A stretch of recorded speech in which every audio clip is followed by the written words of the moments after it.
घर का बंटवारा। अरे विनोद, तूने हलवाई को सारा सामान तो दे दिया है ना? अक्षय की शादी में कोई कमी नहीं रहनी चाहिए। आखिर सबसे छोटा भाई है तुम सबका।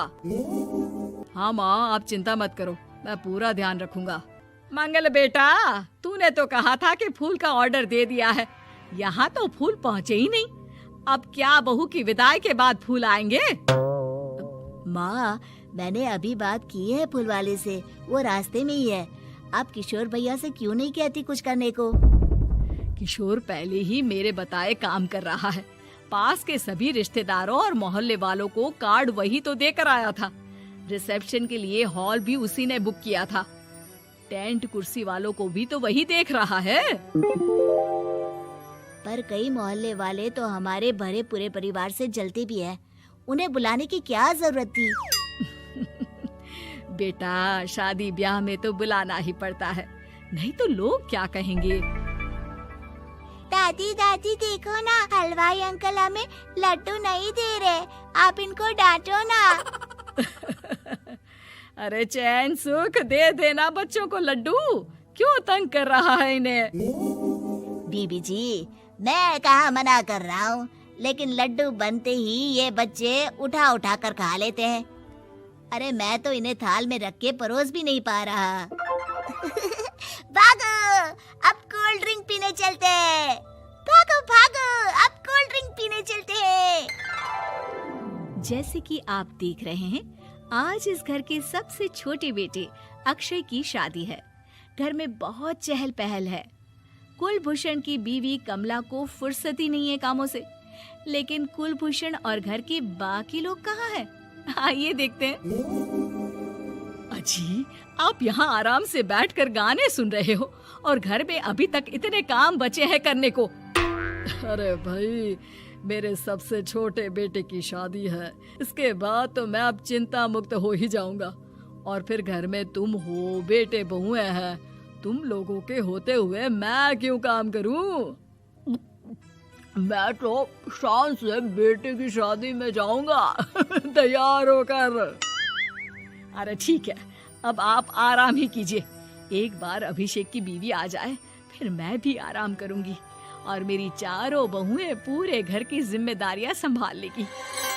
इतना कहकर कमला वापस अपने काम में लग जाती है। बेटा भी, तू अब तक तैयार नहीं हुआ? किससे बात कर रहा है फोन पर? तैयार कैसे हूँ? सैलून जाने से तो आपने मना किया है, क्योंकि मुझे हल्दी लग चुकी है। भाभीयों को देखो, सुबह से पार्लर में है। अक्षय की शादी हो जाती है और नंदिता बहू बनकर घर आ जाती है, लेकिन इस घर की खुशियों को मानो किसी की नजर लग गई थी। नंदिता के आने के बाद आए दिन घर की शांति भंग होती रहती। अपने माँ बाप की इकलौती बेटी को इतने बड़े परिवार की जिम्मेदारियां कहाँ संभालनी थी? अभी देखो ना, मेरे हाथों की मेहंदी भी अभी नहीं उतरी है और तुम्हारी मम्मी ने मुझे घर के कामों में लगा दिया। मैंने सोचा था कि घर की सबसे छोटी बहू होने के कारण मुझे सब पलकों पर बिठा के रखेंगे, पर यहाँ तो पलक झपकने की भी फुर्सत नहीं मिलती। देखो नंदू, शादी के पहले ही मेरे घर वालों ने तुम्हें और तुम्हारे पेरेंट्स को बता दिया था कि मैं जॉइंट फैमिली में रहता हूँ, तो फिर अब ये शिकायत क्यों? और फिर तुमसे पहले मेरी भाभी भी तो आई थी शादी करके, उन्होंने तो कभी कुछ नहीं कहा। नंदिता तब तो चुप हो जाती है, लेकिन ऐसा बहुत दिनों तक नहीं चलता। अरे नंदिता, माँ बाबूजी की दवाई का टाइम हो गया है, उन्हें दवाई दे आओ और उसके बाद सबके लिए नाश्ता बना देना। पर भाभी, मैं तो अभी अपना फेवरेट सीरियल देख रही हूँ, प्लीज मेरी जगह आप कर लो ना ये काम। ठीक है, मैं तेरी जगह माँ बाबूजी को दवाई दे आती हूँ और नाश्ता बना लेती हूँ। तू मेरी जगह पूरे घर की डस्टिंग करके 5 बच्चों को स्कूल के लिए तैयार करके भेज देना और दोपहर का खाना बनाने के बाद कपड़े धोकर सुखा देना। उसके बाद हम दोनों मिलकर बाजार जाकर सब्जी ले आएंगे, फिर डिनर की तैयारी कर लेंगे और उसके बाद बस भाभी, मैं माँ बाबूजी को दवाई देकर सबके लिए नाश्ता बना देती हूँ। हे भगवान, ये कहाँ लाकर फंसा दिया मुझे। मेरे घर में तो गिनती की 8 रोटियाँ और 2 सब्जी बनती थी और नाश्ता निपट जाता था, यहाँ तो रोटियों का ढेर और सब्जियाँ बड़े बड़े पतीलों में बनानी पड़ती है। नाश्ता बनते बनते लंच का टाइम हो जाता है और लंच बनते बनते डिनर का। अभी मुझ में तुम्हारे पूरे परिवार का नखरा उठाने की और ताकत नहीं बची। मैं ऐसे नहीं रह सकती। अरे तो क्या चाहती हो तुम? मुझे अलग रहना है बस। तो ठीक है, हम कल ही शिफ्ट हो जाएंगे किराए के घर में। इतना बड़ा घर होते हुए हम किराए पे क्यों रहेंगे? ना जी ना, घर में ही दीवार खड़ी करो अपने हिस्से के आगे। घर के साथ साथ घर की खुशियों में भी दीवार खींच जाती है। ऐसे ही कई महीने बीत जाते हैं और नंदिता माँ बन जाती है। बच्चे के आने से अभिषेक के कंधों पर खर्चों का बोझ आ पड़ता है।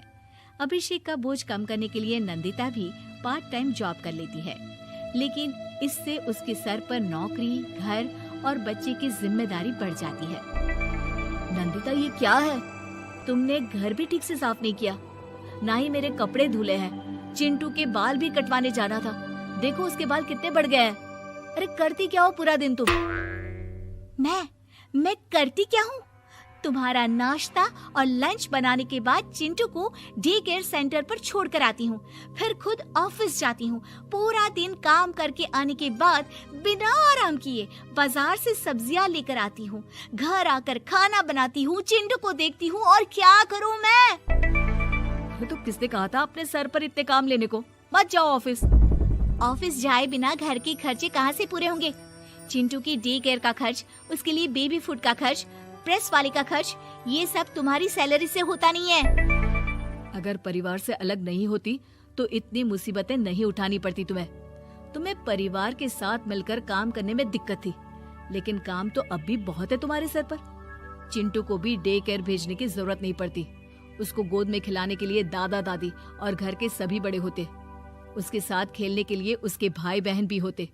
मेरे तीनों बड़े भाइयों के बच्चे भी बड़े हुए हैं, लेकिन बिना महंगा बेबी फूड खाए, क्योंकि मेरी माँ और भाभियाँ बहुत अच्छे से जानती है कि बच्चे को क्या खिलाना चाहिए। बिजली के बिल जैसे खर्चे भी सब मिलकर बांट लेते थे, लेकिन तुम्हें तो सबसे अलग रहने में ही मजा आता है, तो अब शिकायत क्यों करती हो? बस करो अभिषेक, बस करो। मैं मानती हूँ कि मैं गलत थी। मेरे एक गलत फैसले ने हमें बिल्कुल अकेला कर दिया है सबसे। एक घर में होते हुए भी हम बाकी परिवार से अजनबियों की तरह रह रहे हैं। अभिषेक और नंदिता की सारी बातें घर के बाकी लोगों को सुनाई दे रही थी। तभी कमला बोल पड़ती है। अरे नंदिता बहू, किसने कहा कि तुम अकेले हो? तुम्हारा इतना भरा पूरा परिवार है ना तुम्हारे साथ। हम तो बस ये चाहते थे कि तुम अपनी गलती समझ जाओ। अगर हम तुम्हें समझाते तो शायद तुम ना समझती, लेकिन अपनी गलती का एहसास तुम्हें खुद हो गया है, तो अब तुम समझ चुकी हो परिवार में एक साथ रहने का मोल क्या होता है। मम्मी जी, मुझे माफ कर दीजिए, अब ऐसा दोबारा कभी नहीं होगा। अरे माफी बाद में, पहले मेरा पोता जरा मेरी गोद में तो दे, और तू जाकर सबके लिए चाय बना ला।